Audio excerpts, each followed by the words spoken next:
زائنسٹ lobby ہے جس کو ہمارے وزیر اعظم صاحب جو ہیں یہ کرنے کیا گئے تھے اس زائنسٹ لابی میں، وہاں جا کے اس کے جو چیف کو ملے ہیں، جا کے ادھر وہاں پر ورلڈ جوش ڈے، یہ پاکستان پی ایم شہباز شریف لاسٹ ویک ان دی یو ایس میٹ دی ڈینیل روزن امریکن جوش کانگریس۔ اچھا، امریکن جوش کانگریس وہ ہے جسے سب ڈرتے ہیں۔ ہیلری کلنٹن جو تھی اس نے ایک دفعہ یہ کہا تھا، یہ جو ہوتا نا اس کا مونیکا لیونسکی والا کیس، اس نے کہا it's a right wing conspiracy against اس، تو انہوں نے کہا اچھا رائٹ ونگ کہتے ہیں سافٹ ورڈ ہے جوز کے لیے، تو یہ امریکن جوش کانگریس میں باقاعدہ اس کو گھٹنوں پہ کھڑے کر کے معافی منگوائی گئی تھی،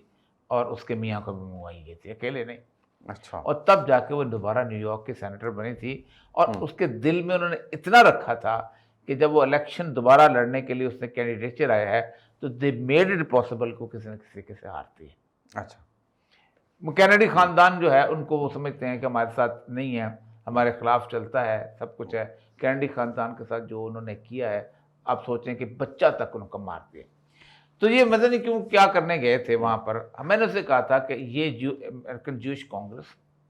اور اس کے بعد اسرائیل کا جو پرائم منسٹر ہے اس کے سامنے یہ پیش کیا جائے گا، اور